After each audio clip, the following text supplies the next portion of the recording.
नमस्कार। उनकी कलम मेरी आवाज़ में आप सभी का स्वागत है। आइए सुनते हैं कहानी ममता तू ना गई मोरे मन ते, जिसे लिखा है हमारी चहेती लेखिका मालती जोशी जी ने। ठंडी हवा का एक झोंका आकर मेरे हाथ की बुनाई को सरसरा गया। कंधे से खिसकता शॉल ठीक करते हुए मुझे भीमा की याद हो आई।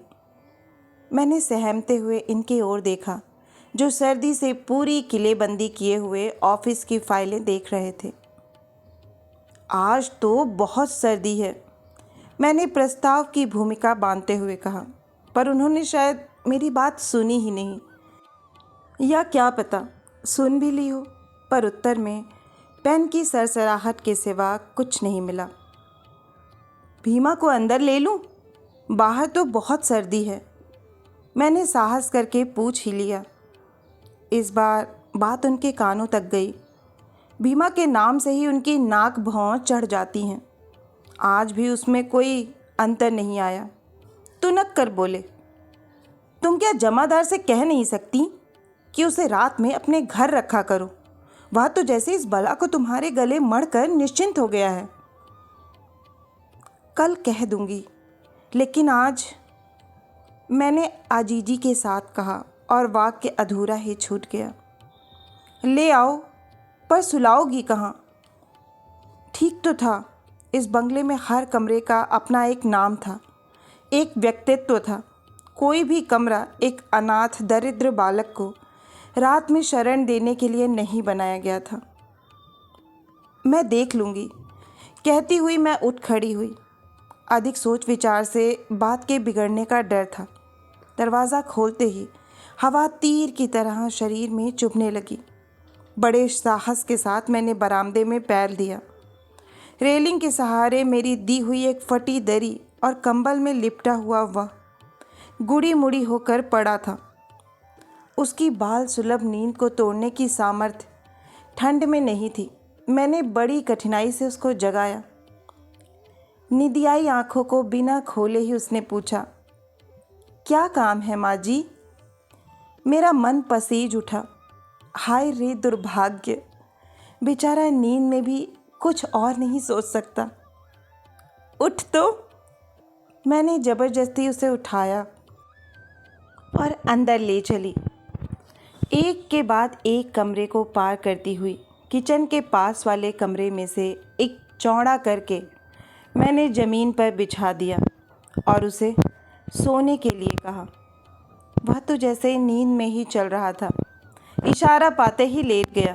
मेरी ओर कृतज्ञ नज़रों से एक बार देखा और बस सो गया। वहीं खड़ी खड़ी मैं उसका निद्रित मुख निहारती रही।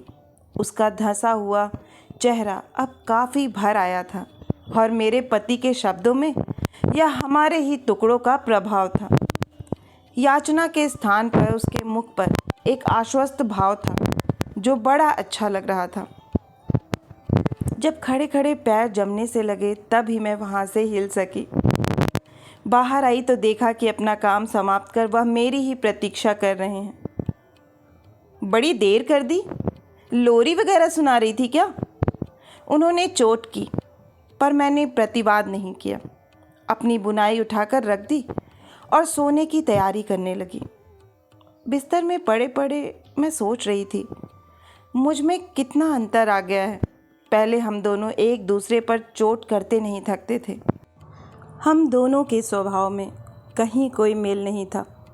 हम लोगों के यहाँ विवाह में रूप रंग, धन वैभव, शिक्षा आदि की तो बड़ी छानबीन की जाती है, पर जिस आधार पर वैवाहिक जीवन का संपूर्ण आनंद निर्भर करता है, उसकी ओर किसी का भी ध्यान नहीं जाता। दिन प्रतिदिन के इन कलह नाटकों के बीच मेरे मन में एक आशा रहती थी कि किसी दिन कोई नन्हा सा जीव आकर हमारे बीच की खाई को पाट देगा।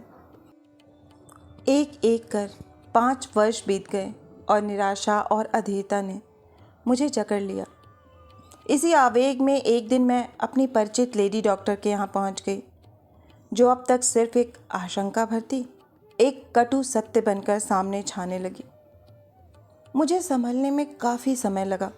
स्वस्थ चित्त होने पर मैंने सोचा, किसी न किसी तरह इस एकाकीपन को भरना ही होगा। अपनी एक सहेली के परामर्श पर उसी के साथ मैं अनाथालय गई और मन ही मन 2 वर्ष का एक स्वस्थ बालक पसंद भी कर लिया। उसके संबंध में आश्रम के अधिकारियों से बातें करने पर पता चला कि यह एक उत्तरदायित्व तो मेरा अकेला का नहीं है, अतएव दोनों की स्वीकृति की आवश्यकता है। मैंने सोचा था कि वर्तमान परिस्थिति में इन्हें भी कोई आपत्ति नहीं होगी, पर मेरा अनुमान कितना गलत था। वे तो सुनते ही बरस पड़े।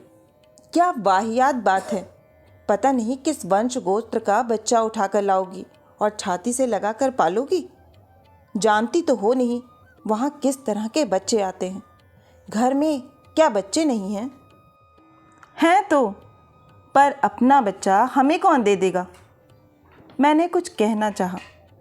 भैया के यहाँ से ले आएंगे, उनके यहाँ तो अभी कारखाना चालू है। और अपने इस विनोद पर वे ठठाकर हंस पड़े। मुझे अच्छा नहीं लगा।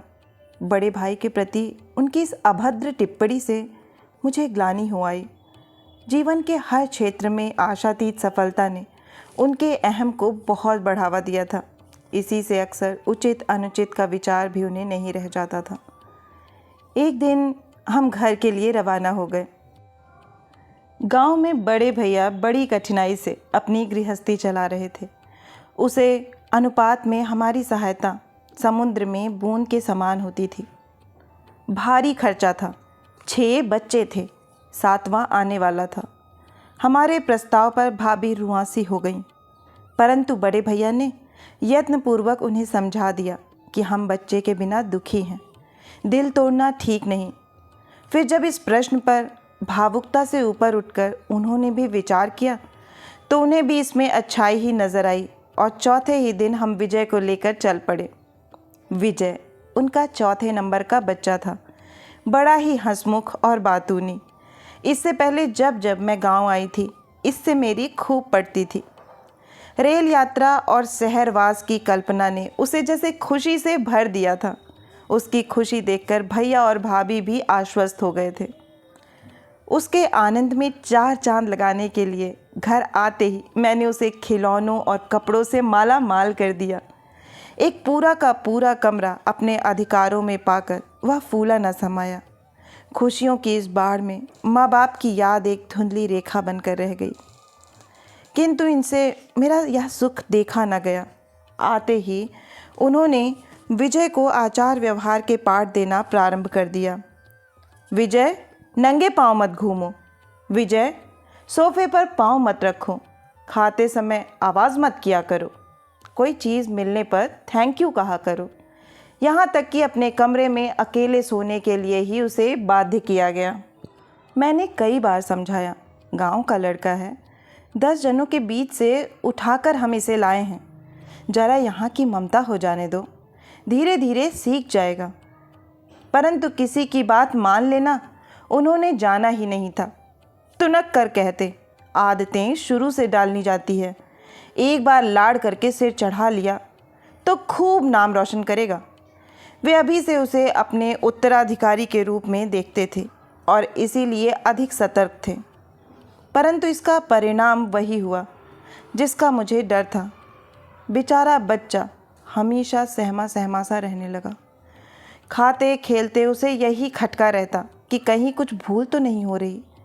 नियम और अनुशासन से कठोर बंधनों के बीच उसका नन्हा सा मन मुरझाने लगा।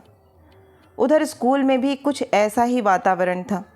हमने उसको शहर के सबसे अच्छे और महंगे स्कूल में भर्ती करवाया था। वहाँ भी वह अपने आप को एडजस्ट नहीं कर पा रहा था। 6 महीने बीतते बीतते मेरी यह धारणा हो गई कि इस निरीह बालक पर अब और अधिक अत्याचार करना ठीक नहीं होगा। बड़ी कठिनाई से मैंने इन्हें गांव जाने के लिए राज़ी किया। घर जाने की बात सुनते ही विजय के मुख पर प्रसन्नता की लहर दौड़ गई। दौड़ दौड़ कर वह अपना सामान इकट्ठा करने लगा। वह अपनी एक भी चीज़ यहाँ छोड़ना नहीं चाहता था। यहाँ तक कि फटे कपड़े और टूटे खिलौने भी उसने ठूंस ठूंस कर भर लिए। पूरे रास्ते भर वह घर की बातें करता रहा।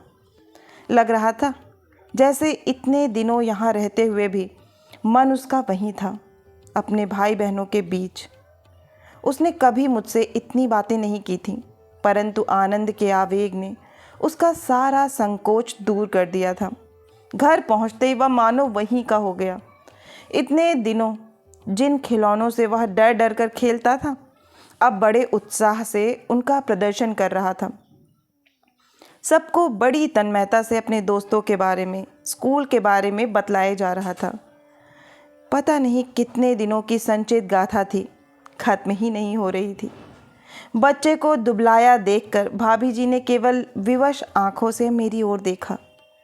मेरी स्थिति ऐसे अपराधी की सी थी जिसे दया करके छोड़ दिया गया हो। दोनों भाइयों में पता नहीं क्या विचार विमर्श हुआ, पर चलने के समय ज्ञात हुआ कि हमारे साथ विजय तो चलेगा ही, साथ ही उसका छोटा भाई पप्पू और बड़ी बहन मुन्नी भी चलेंगे। भाभी जी की आंखें फिर भर आईं, पर गोद के बच्चे की ओर देखकर उन्हें मौन रह जाना पड़ा। विजय अब एकदम अकेला नहीं रहेगा, यह सोचकर ही उन्होंने अपने को सांत्वना दे ली। बच्चों के आते ही घर भर उठा। इनकी आचार संहिता की अब कोई उतनी परवाह नहीं करता। मुन्नी थी तो 12 साल की ही, पर बड़ी चतुराई से दोनों भाइयों की संरक्षिका बन बैठी। बातें ऐसी रक्षेदार करती कि बड़े बड़े भी मात खा जाएं। यद्यपि मेरा दिन भर उनकी देखभाल में बीतता था, पर प्रत्यक्ष रूप से उन्हें मेरी कोई आवश्यकता नहीं थी। चाहने पर भी इन बच्चों के साथ मेरे आत्मिक संबंध नहीं जुड़ सके थे। एक दिन की बात याद आती है। मिसेस मेहरा और मैं लॉन में बैठे निटिंग कर रहे थे। उनका राजू बार बार ऊन को उलझाता या कभी सलाई खींच देता। वे बड़ी परेशान हो रही थीं और उसे डांट रही थीं, परंतु उस डांट में कितना माधुर्य और प्यार था। मुझे यह सब देखना बड़ा अच्छा लग रहा था। सहसा किसी प्रेरणा से मैंने अपने आप को झटका दिया और ऊन को गोला छिटक कर दूर जा गिरा। जैसी कि मेरी अपेक्षा थी, पप्पू गोले की तरफ दौड़ा। दोपहर को विजय और मुन्नी स्कूल चले जाते थे, तब वह मेरे ही आसपास खेला करता था। इसी से काफ़ी हिल गया था। मेरी इच्छा थी कि वह कुछ शरारतें करे, मैं भी उसे प्यार भरे स्वर में फटकारूं, पर वह तो एक सज्जन प्राणी की तरह ऊन का गोला गोद में रख गया। मिसेस मेहरा बोली, देखा राजू, कितना राजा बेटा है। वह अपनी आंटी को ज़रा भी परेशान नहीं करता। उसे प्रशंसा से पुलकित होकर मैंने पप्पू के गाल थपथपा दिए। प्रशंसा और प्यार पाकर उसे वाणी मिल गई। बोला, आंटी जी, मुझे अम्मा ने कहा था कि राजा बेटा बनकर रहना, आंटी को तंग मत करना। उसकी बात सुनकर उसके गालों पर रखा मेरा हाथ जड़ हो गया। कितनी निष्ठुर कल्पना है। बच्चे से उसका बचपन छीनकर उन्होंने मुझे सुख देना चाहा। शायद मैं इस योग्य नहीं कि बालक को उसकी संपूर्ण स्वाभाविकता के साथ स्वीकार कर सकूं।